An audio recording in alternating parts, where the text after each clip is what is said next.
Everyone, thank you so much for joining. I know that all of your time is very precious, so I want to get started right away. My name is Caroline Allen, and I'm so happy to be here with all of you today as the director of the STOP Award. While we're letting a few more people in, and to give people one more minute, we're going to put a poll up.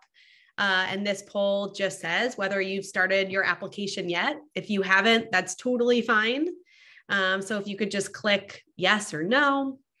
Again, no answer is correct here. Just want to see where people are before we get started. We'll give people 30 more seconds and then we'll dive in.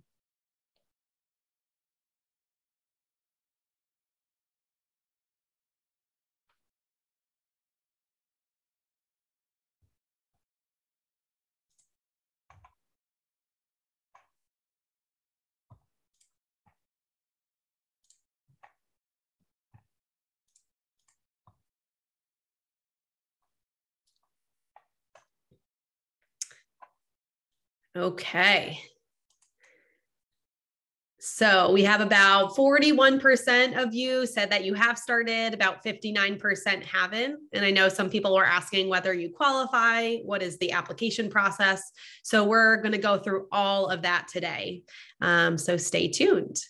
Okay, wonderful. Margie, if you want to stop sharing, I will share my screen.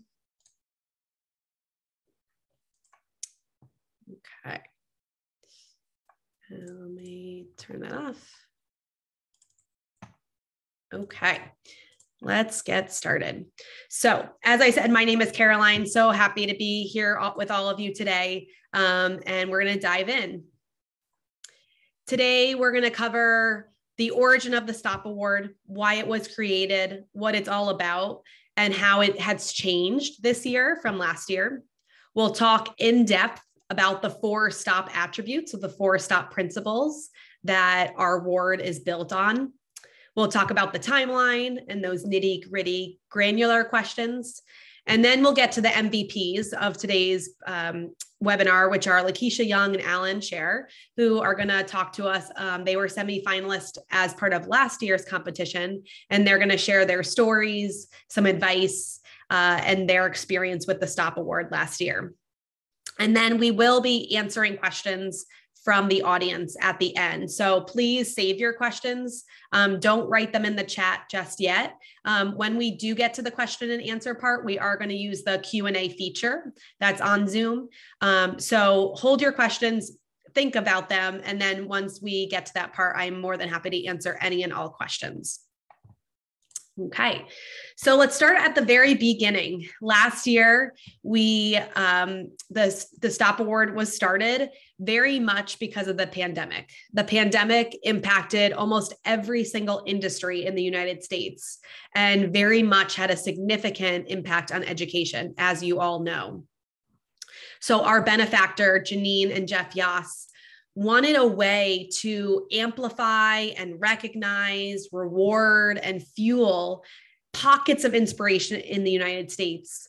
And those pockets of inspiration were schools and school leaders and superintendents and school districts who we knew were doing incredible things for students, despite all the challenges that we know were very prevalent. And they wanted this award to be open to any sector within the education atmosphere. So whether it's nonprofit, for-profit, charter, public, private, ed tech, you name it, that does not disqualify you. So in our semifinalists, we had a really diverse range of different people coming from different places, but all educating students in remarkable ways. Last year, we recognized 20 different education providers, and you can see those on our website under the awardee section. Again, some were charter, some were private, some were ed tech, but they all embodied our 4 STOP principles. And today's webinar is a focus on those 4 STOP principles to make sure that those are really clear and to answer any questions you have about those. Our 20 awardees last year received a total of $3.5 million to strengthen their ideas, to strengthen their schools, and to fuel future projects that they have.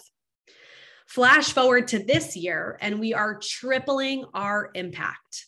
So this year, we are recognizing not 20, but 64 education providers who will each receive a minimum of $100,000.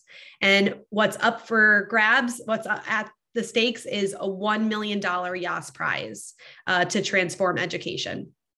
So we have 64 awardees this year, over $10 million that we're giving out, because we believe that our team believes that there is so much greatness within education, and we want to support you all in the work that you're doing. As part of the STOP Award experience, we believe that these three things, in addition to many others, but we want to highlight these three aspects that make our grant, make our award unique. And the first one is the accelerator. The accelerator is going to be open this year to our semifinalists, so 32 semifinalists, and it will be 4 weeks of getting access to the best of the best. You'll have access to education experts, business experts, community members of the Forbes network. And it's really a chance for our semifinalists to get so much professional development, get inspiration in order to strengthen their pitch, in order to strengthen their ideas, and to think about, where am I headed next? Where do I want my school or my organization to be in 5 years, in 10 years?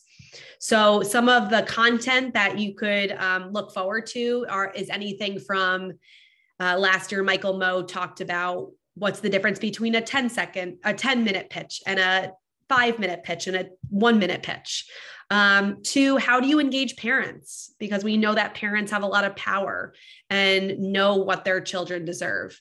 So the range of content is really diverse, and it allows you to have access to those experts as well as access to each other. The accelerator ends with a 1-week in-person week. Last year was in Dallas, and this year the location is to be determined, but we have an exciting location in mind, and it will end with a pitch. And at the end of that week, you will pitch of why you should be winning that $1 million. And so you all as education providers give so much to your students. This is a way for you in return to get some high level, a dose of inspiration in order to strengthen your organization. Second is our alumni community. We talk about the STOP family and our family that we've created of alumni.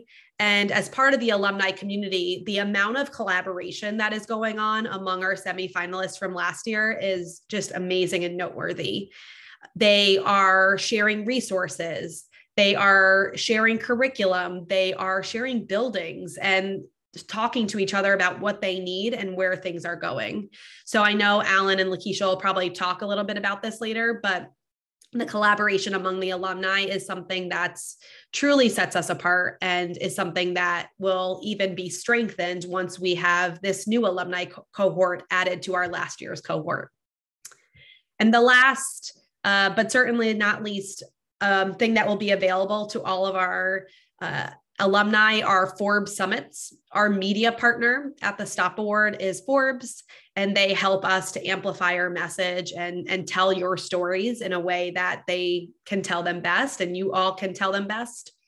And so they have different summits, including like a women's summit, or they're having a summit related to a culture and innovation summit. And so they have different summits that our alumni have access to and can be invited to as panelists or as attendees.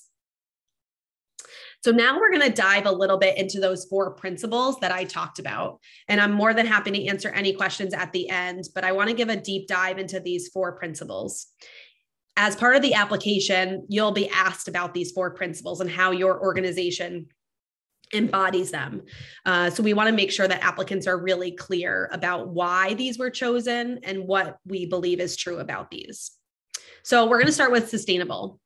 We believe that at the STOP Award team, that sustainable education is dependent on people running schools that's not solely paid for by private dollars. While the STOP award can help close gaps and help you grow in really important ways, it is our hope that when you're growing, you're able to become more sustainable, where public dollars that are allocated for education in our country directly follow the child. And we know that different states have different laws and different policies. So if your state is not one where the public dollars follow the child, what plan are you creating in terms of advocacy where you're willing to work towards being more sustainable, to advocate for equitable funding streams, or have a plan to be more sustainable through that advocacy effort? I want to shout out or give an example about this. The Black Mothers Forum was one of our first investments. And they specifically work to create policies to use some public dollars to follow the student, like I spoke about. So that wasn't in existence before, but they advocated for it and pushed it, and were able to see it actualize. So stories like that in terms of sustainability is what we're looking for. However, it's not a one size fits all. So don't feel like you have to be like the Black Mothers Forum. There's other ways that you can advocate for this in your state, in your city, in your town, that also push the needle in terms of being more sustainable with your funding. The second, and this is one of my probably favorite attributes, is transformational.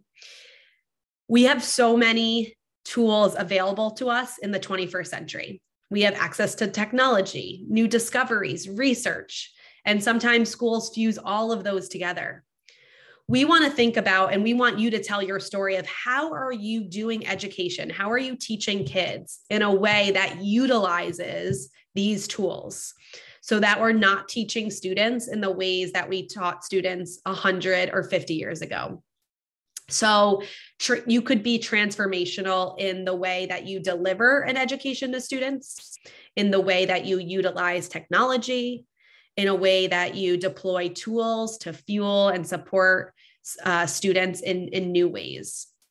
So it's also about knowing the problem that you're trying to solve and how are you being transformational in the way that you're solving that problem. The example that I want to give here is the Dallas Education Foundation, powered by Taylor Shedd, which is one of our finalists from last year. She created a metaverse for Dallas, the Dallas public school system, which educates 145,000 students. I believe it's the 5th largest school district in the United States.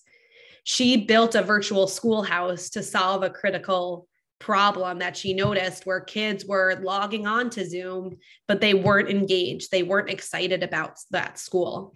So she paired video games, which are engaging to a lot of students, and connected that to a school day, a virtual school day. So she just didn't give iPads to kids. That's, to us, not as a transformational as it could be. But how are you using the iPads, or how are you using mentoring during the school day, or blended learning, right? There's so many things that a lot of schools are doing. How are you doing it in a way that's transformational, that's different, that's unique, that stands out from the rest? Our third attribute is outstanding. And I'm going to spend the least amount of time on this one because, one, I think it's pretty self-explanatory, but two, it's also really tailored to you and your organization or school. We believe that you know what metrics are most important to share. How do you define success? Often success is stereotypically defined by test scores, but we know that is just one piece to the big puzzle of measuring how successful a school is or how happy students are. So we really want you to think with this attribute of how do you demonstrate that you are outstanding? What qualitative and quantitative data do you have to really help us embody this, even if we're not able to kind of come into your school or visit your organization? So this is less about we need this type of data and more about how can you share your story best based on what metrics you think are most important that showcase how you're outstanding. And our final principle is permissionless. We define this principle as free to exist and thrive without dependence on regulatory bodies, whose rules and policies are often at odds with what parents want and expect for their children's education. Rock by Rock is my example for this attribute. Rock by Rock is founded by two former educators. They were one of our finalists from last year, and they created engaging project-based learning kits at warp speed. They produced 2 years of curriculum in 5 months because they knew the problem and they wanted to help families solve this problem of having really tricky access to curriculum. And they wouldn't have been able to have that success, or they wouldn't have been able to create all of that curriculum in such a quick amount of time if they had to ask permission at every step of the way. So now they're providing for thousands of students. They are providing exceptional curriculum because they were able to do so quickly. So again, we know that all schools are built differently and all schools have different structures. So we're not asking for you to, again, it's not a one size fits all model, but how are you permissionless currently? Or how are you working towards being more permissionless in the future so that we can make sure that every decision, students and families are at the forefront, and those decisions can happen quickly so that, again, students can reap the benefits from those excellent ideas or those transformational ideas. So I hope in those explanations and those examples, it gives you an insight or a window into these 4 principles. We have a lot of stories on our website of last year's awardees and how they were sustainable, how they were transformational, how they were outstanding, and how they are permissionless. And often these principles are so intertwined with each other, right? If you're transformational, often what you're doing is also outstanding. And you might be transformational because you are permissionless and you're able to act quickly. So the short answer questions in the application kind of push you to tease out those attributes, but we very much also know that they're very much interconnected. So here is our timeline for this year's application. Applications are due by July 15th at 11:59 Eastern time. Please make sure all of our West Coast friends, please make sure that you know it's Eastern time. There will not be a deadline extension this year. So please know that on July 15th, we really hope that you can get that application in by then. But applications will close because in order to allow time to read through all of your amazing applications. I talked a little bit about the different rounds. So in late September, we're going to be announcing our 64 quarter finalists. And those quarter finalists who don't move on to the semifinalist round will receive $100,000. For those quarter finalists who move on to the next round, they're going to be our semifinalists. That will be the group who's part of our accelerator that I spoke about earlier.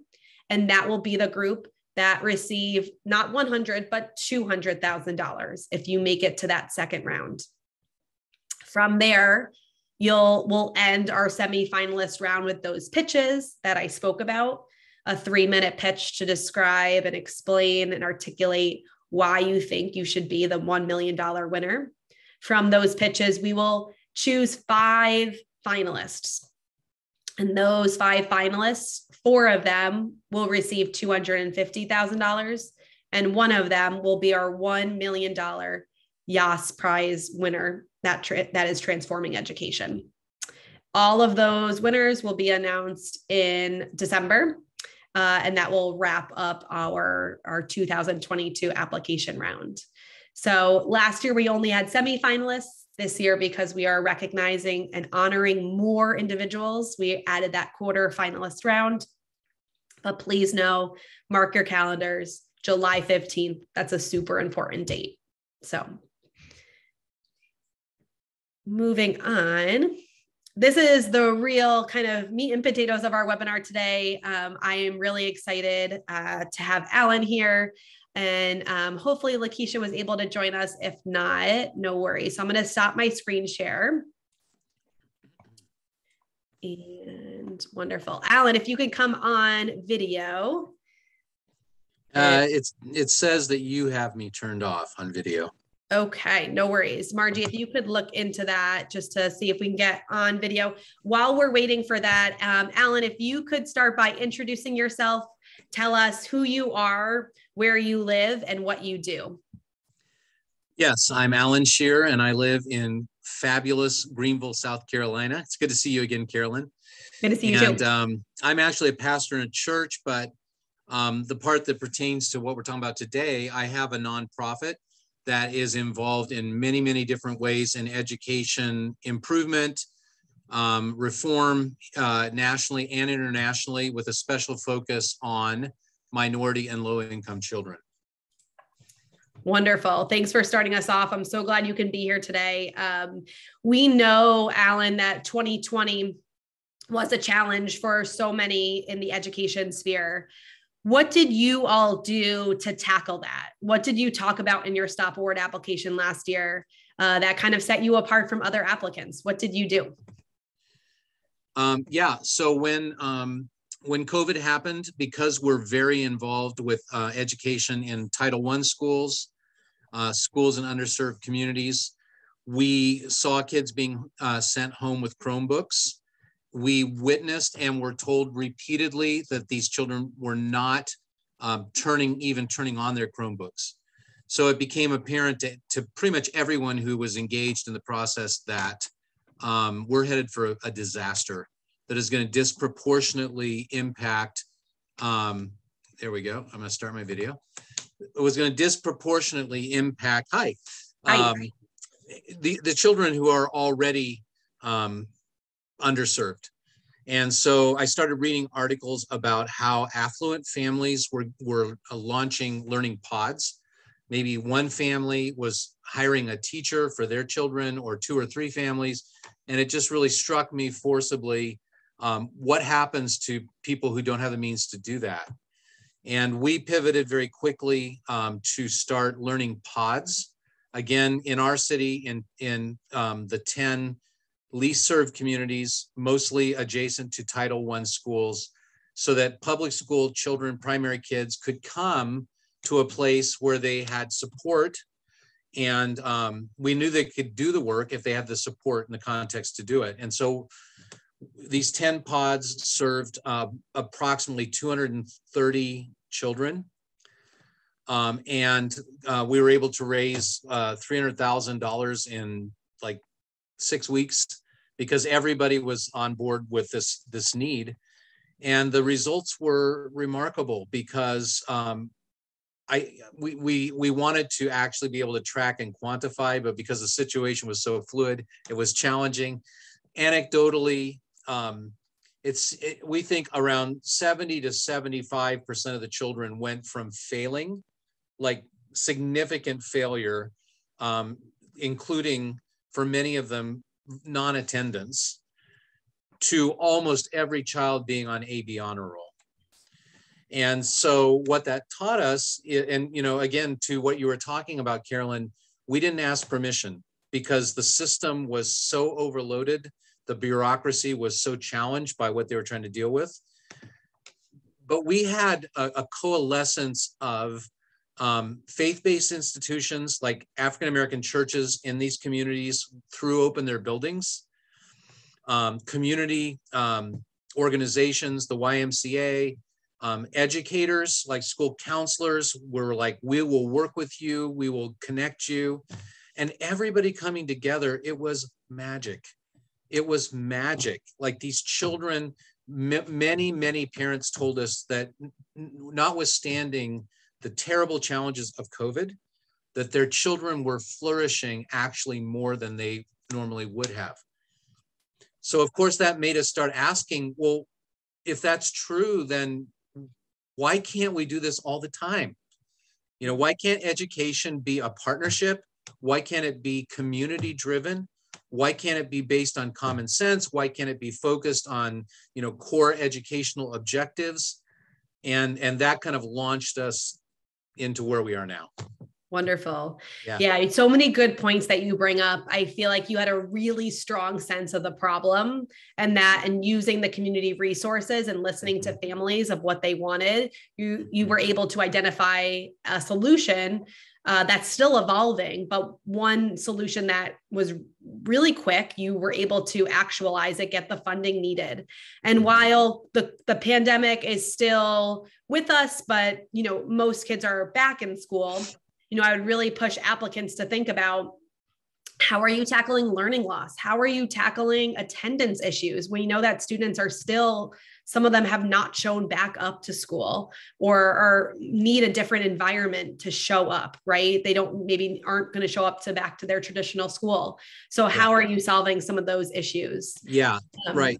Yeah. So can I want that. Of course. You're talking my language right there.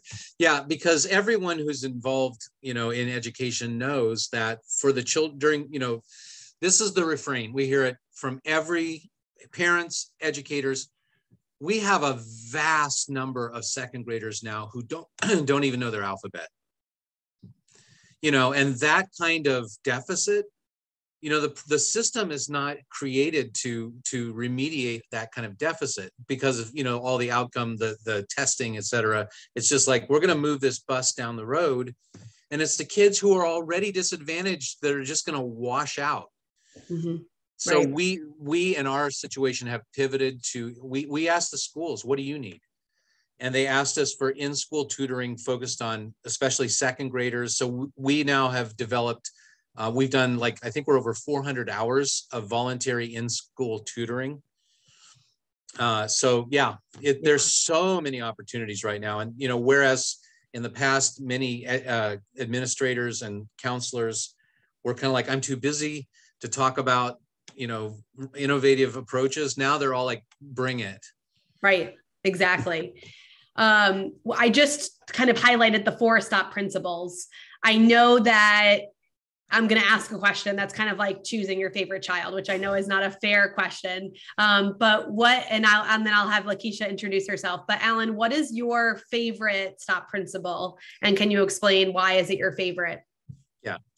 Yeah, it's all about transformation. I mean, it's like you said, it's all about all of them. I could talk about all of them, and so could Keisha. But transformation, this isn't a system. I mean, too often education has become a machine that's just chewing people up and spitting them out.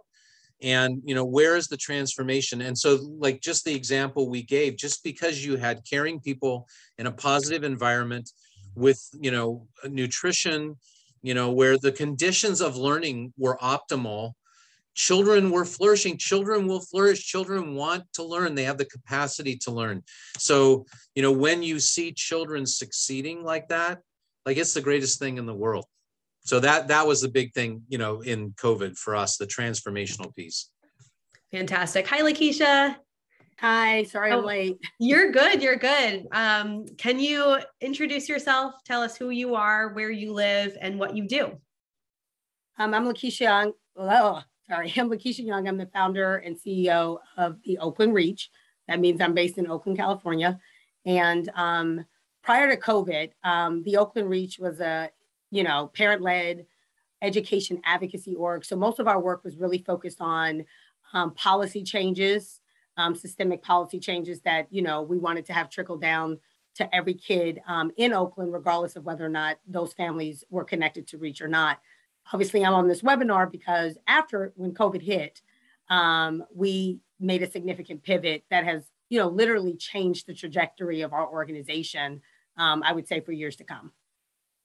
Fantastic. And I'm going to follow up with that same question that I asked Alan.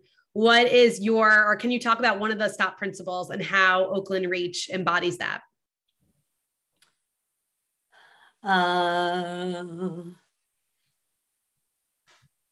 So sustainable. I would start with the S. Yeah, I was running through them in my head. I mean, like Alan, I could say something for all of them.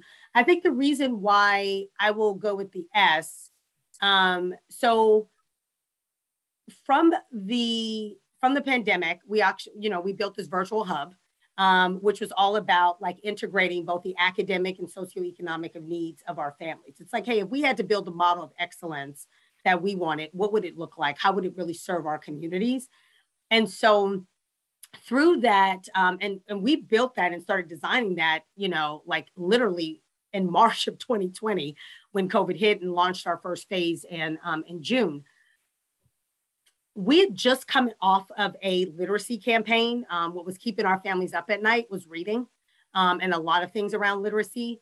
So we sort of decided that we wanted to build something, what we call the Literacy Liberation Center, which was best practice around literacy, the science of reading, and the instructors and the teachers that became the heroes of the hub were the paraprofessionals. And as you know, in many of our communities, the paraprofessionals are the folks who are like, they are the mamas and the grandmamas, right? So the reason why I use the word sustainable, because right now, when we're in the middle of what they call the Great Resignation, where we have districts that have more money that they know what to do with, we have more vacancies probably than we've ever had. And then we're going to have like superintendents where everybody's going to say, hey, can all the kids read and do math? Not realizing we just lost a year pretty much trying to figure out what the game is. We've built this model called the Liberator model, which essentially is about upskilling the community to solve the academic problem. So it's actually, a lot of times we ask low-income Black and brown families to get better for your students. You need to advocate by going to board meetings, by fussing at folks. And actually, our parents came to us saying they want their kids to read and do math better. So if we're really listening to that and building solutions, then we're going to a place that we always needed to go to, right? That is actually more sustainable for our system in the long term, which is we can't just rely on traditional school teachers to fill the gap of teaching our kids in so many ways. We actually need to be thinking about the folks who are closest to the problem. How do we upscale them? Because nobody cares more about their kid than a mama or a caregiver.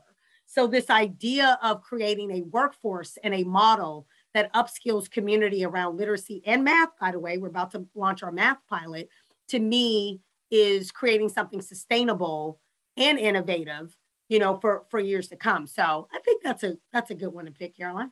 Yeah, that's a great one. And I talked about sustainability in my explanation, mostly with sustainability with funding sources.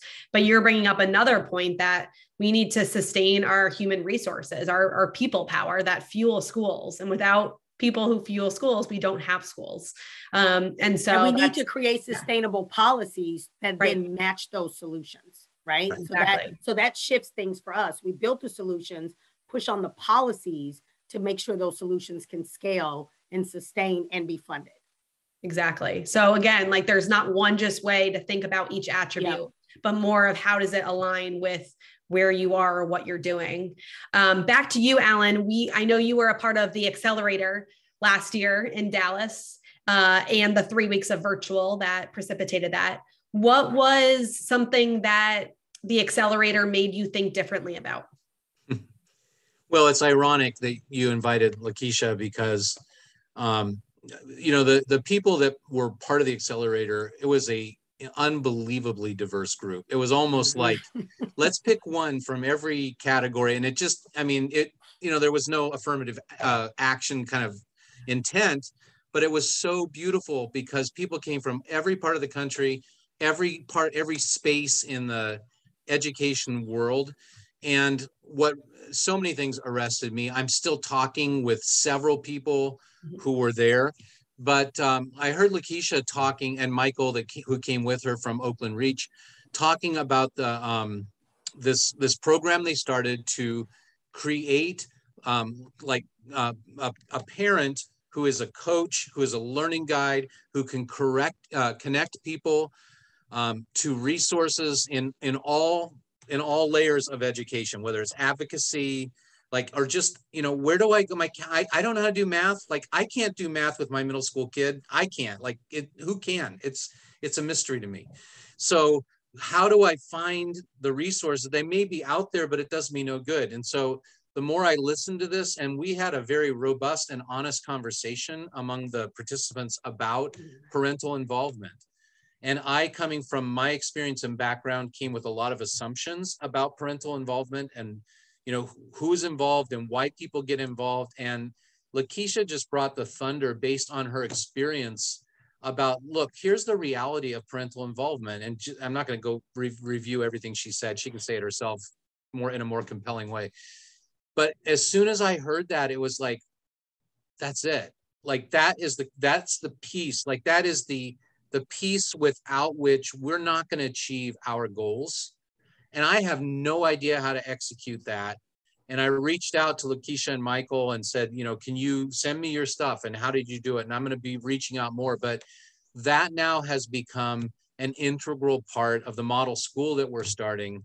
And I just think, yes, the money was great. Going to Dallas was great.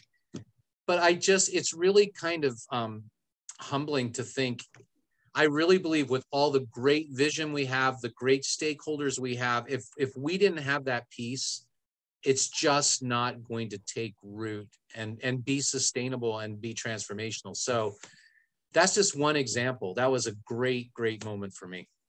And I think every semifinalist had a similar aha moment from that accelerator process of, wow, I never took the time to kind of stop and pause and think about all these different issues and figure out what's most salient that's going to take my organization to the next level. And often in education, we're go, go, go, go on to the next thing. And we really need that time. And that's what the point is. That's what the point is of the accelerator, that time to put you all in one room, share ideas, and connect with each other in order to move the needle and have those aha moments. So yeah, because Carolyn, you know what? There's stuff that looks great on paper and you read about it, but let me hear from a practitioner that's been doing it and has seen the transformation. There's nothing like it. So yeah, it's amazing. Right. Using you all as experts. We brought experts in, but also the power of connecting with other semifinalists. And the applicants this year will have access to all of you as panelists and speakers. So that network and that community is just continuing to grow. Lakeisha, Alan talked about the accelerator and the power of those ideas, but there also is a funding component to the STOP Award, which is as important. So how did Oakland Reach use the funding that you received from the STOP Award? And what are your kind of short-term plans? I would say that, well, can I say two things? One, I would say that, like, obviously the STOP Award funding allowed us to, we roll that into our general operating, continue to push on the things that we were pushing on. But I think that that's why I want to back up a little bit to say that, like, well, then how did those things shift as a result of the STOP Award, right? Because when we were brought in as semifinalists and we went through to what Alan was talking about, the accelerator, like that was, it forced me as a CEO to a full halt.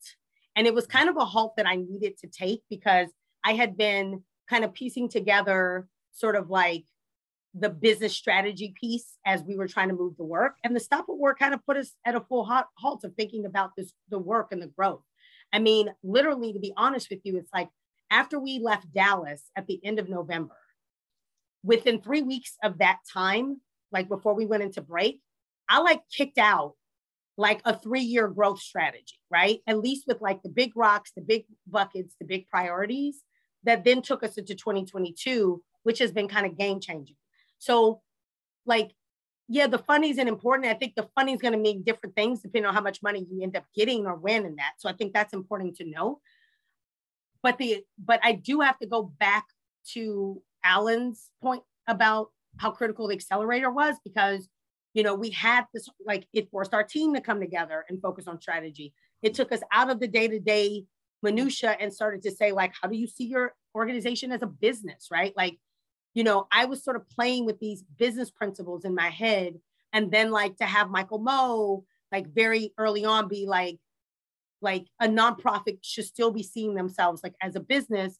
I kind of feel like I got some validation for looking at our organization in that way, right? So I do have to double down on what Alan is saying around the accelerator, because again, the money had an impact differently depending on how much you received in terms of how if you were a finalist or semi-finalist.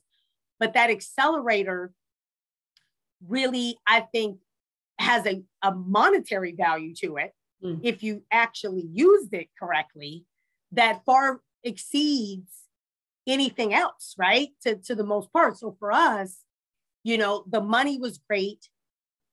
But the opportunity to be in that space, to step out of our space, to dream big, like it was the big dreaming.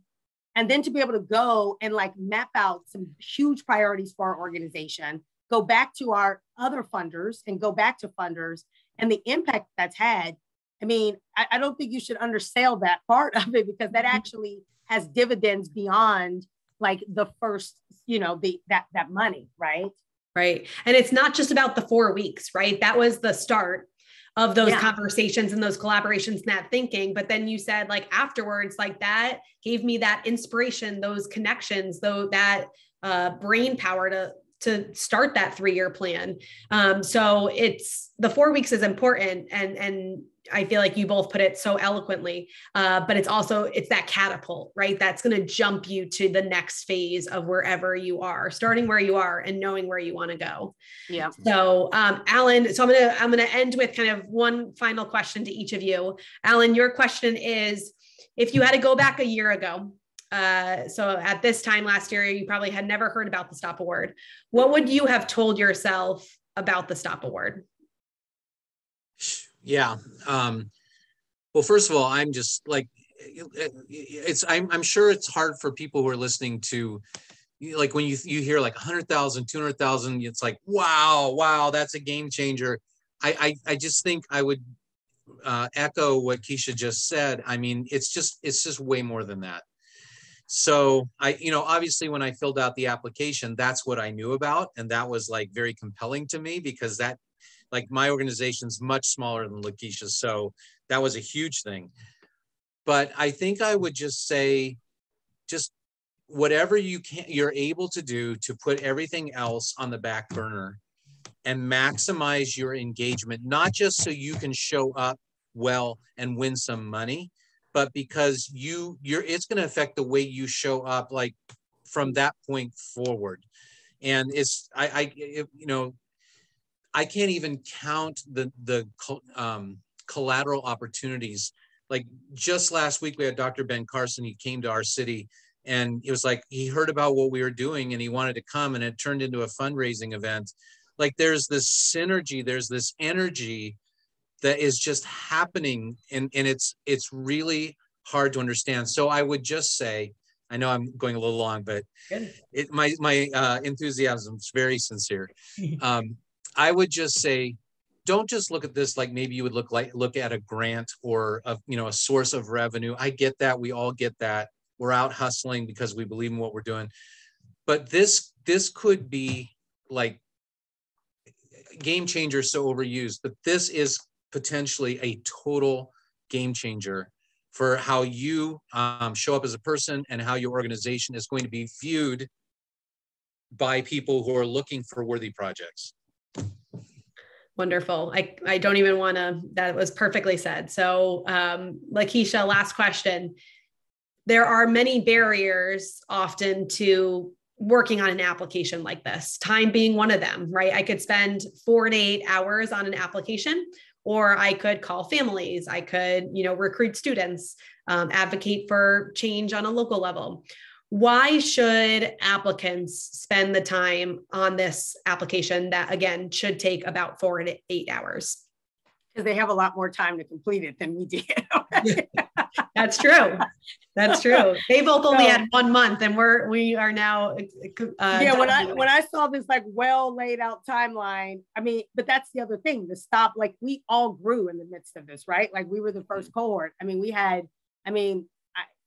just all goo goo gaga, like, oh my God, I'm the stop. We're the stop, and like, let's come together. But our turnaround time was fairly quick. So, I mean, the main thing I would say is take the time, because relatively speaking, you have a lot of time. I also would say take the time because of all the things that Alan and I shared, like being a part of this cohort, regardless of how you land with sort of the winnings or the money, has the potential to completely change the way you think about your organization. like at the close of that accelerator at the end of November, like I completely declared that and was able to, like, we are a national force, like we are a national organization. How do we put our muscle and our energy behind that? So like, if you really want to have your mind and your brain opened up in ways that the day-to-day just does not give you, okay? And be, to Alan's point, in space with folks who are doing equally creative and innovative things that it can end up becoming, like, I'm talking to folks around partnering on projects and things of that nature. It's like, you got to do this. So like I said, you got more time and we somehow figured it out. So I'm holding everyone on here accountable that, like, yes, you can do it. And then 2, it's the fact that, like, it's intensive as it should be, but it's forcing you to, like, really think about your organization and its growth in a way that, like, and let me just add this last piece. Those of us who get funding from other folks, like, our funders want to know what the plan is. They want to know what the plan is, and they want to hear a bigger and better plan if you want more money. Well, this is where the plan happens, right? Like, this is where you get to go, and, like, this is a rare space where you actually get to go and plant all the seeds and build all of the good stuff to be able to say, I am, like, this is what we can and will be. So that would be my thing.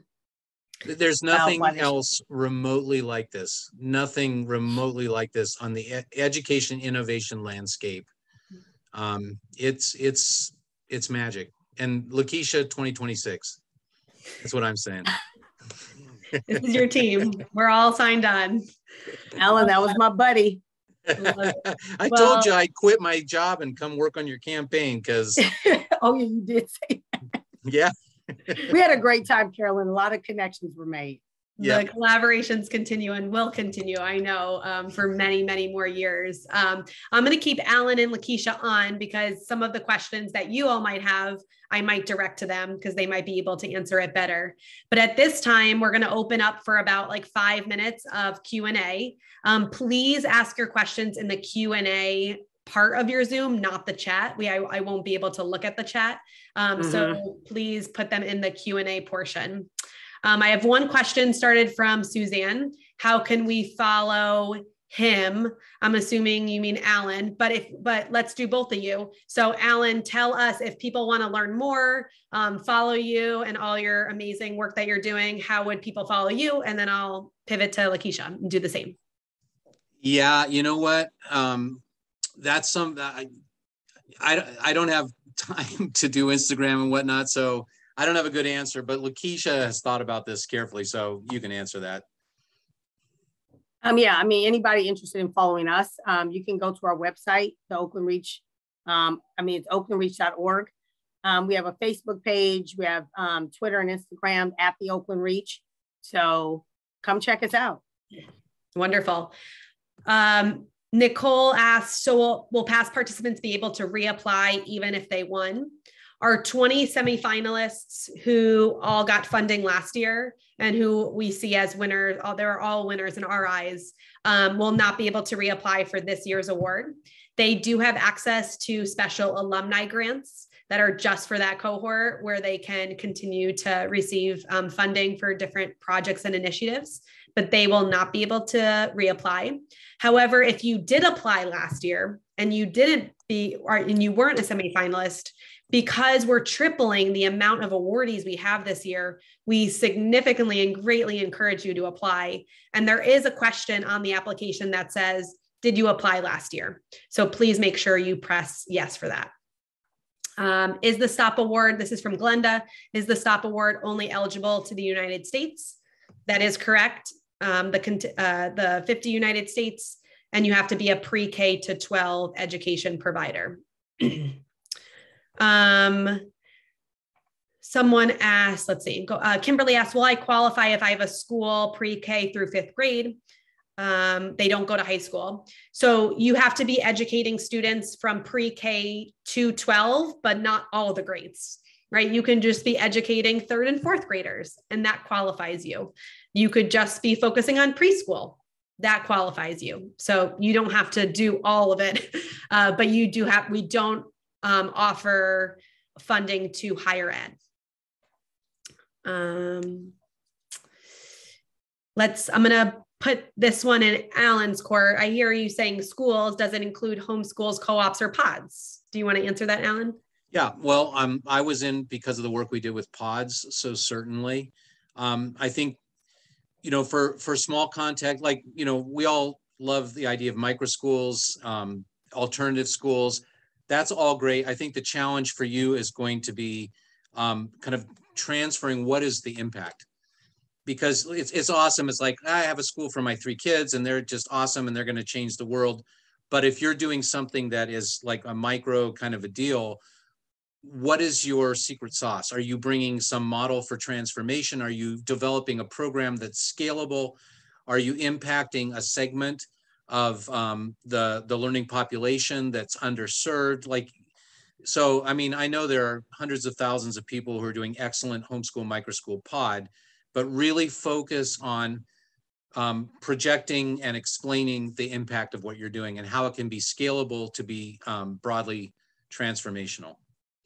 And the only thing I'll add there is that we did have guest speakers, like a lot of these great guest speakers. And one of the guest speakers, I think, God, I should know her because we went to dinner, Janelle, who leads the micro schools.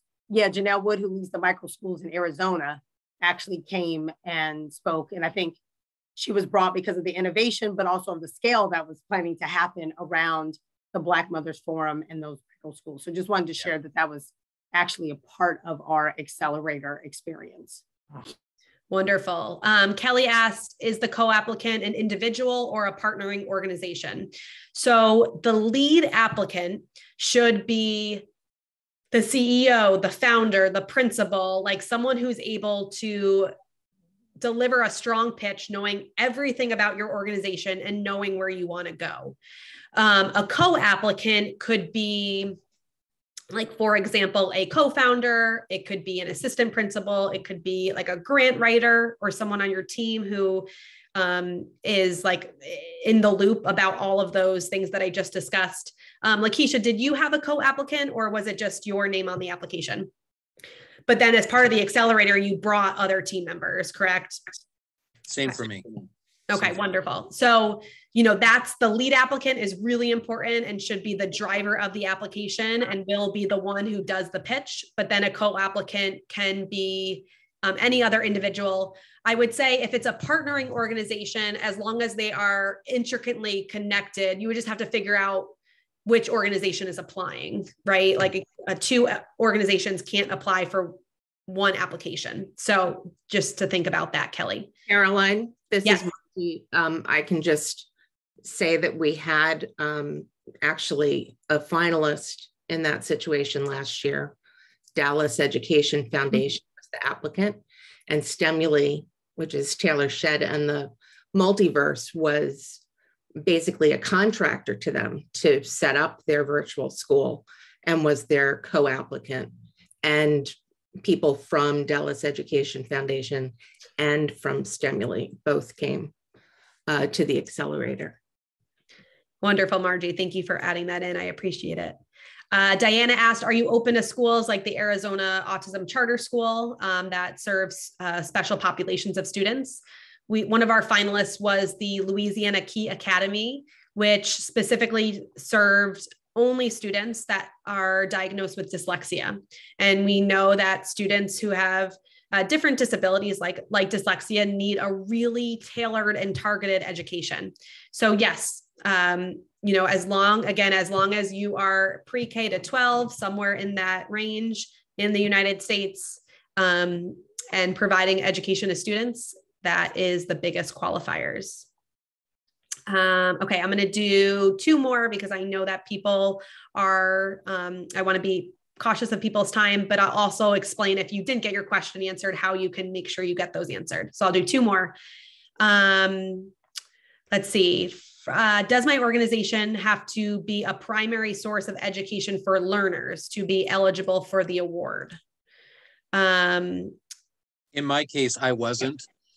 We were just in support.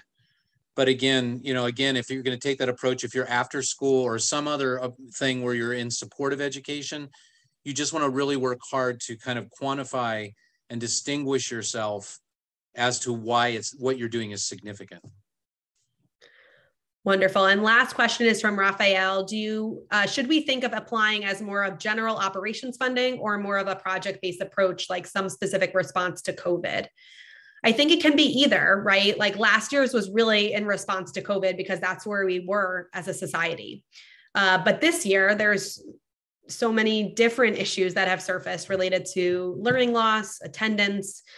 So we really want you to think about what is the biggest concern in your community or for your students' population, being able to articulate that and think about the ways that you're working to solve that. So it doesn't have to be connected to COVID at all, but if it's helpful in that way, it can be. Okay, well, if you didn't get your question answered, there were so many great questions. Please visit our website and you can learn more. And there's also a section on the website where you can connect with us and ask your question. We also are going to be having another webinar in June. That's going to be focusing on the accelerator. As you heard from Lakeisha and Alan, that was like such a big part. So what does it look like when you're a part of our STOP community? And all applicants this year will be a part, no matter if you win or not, will be a part of this community. And we're trying to work to kind of articulate what that looks like. So we've talked about like a Slack channel and different ways to continue to break down the silos and engage people in conversations like this. So know that you would be all invited to that community, even if you don't move on to the quarterfinalist round. So again, July 15th, save the date, more information to come on a June webinar. Endless thanks to Alan and Lakeisha for taking the time away from your busy schedules. We really appreciate it. Thank you all for coming, and we will be in touch soon. Have a wonderful rest of your week, everyone. Bye.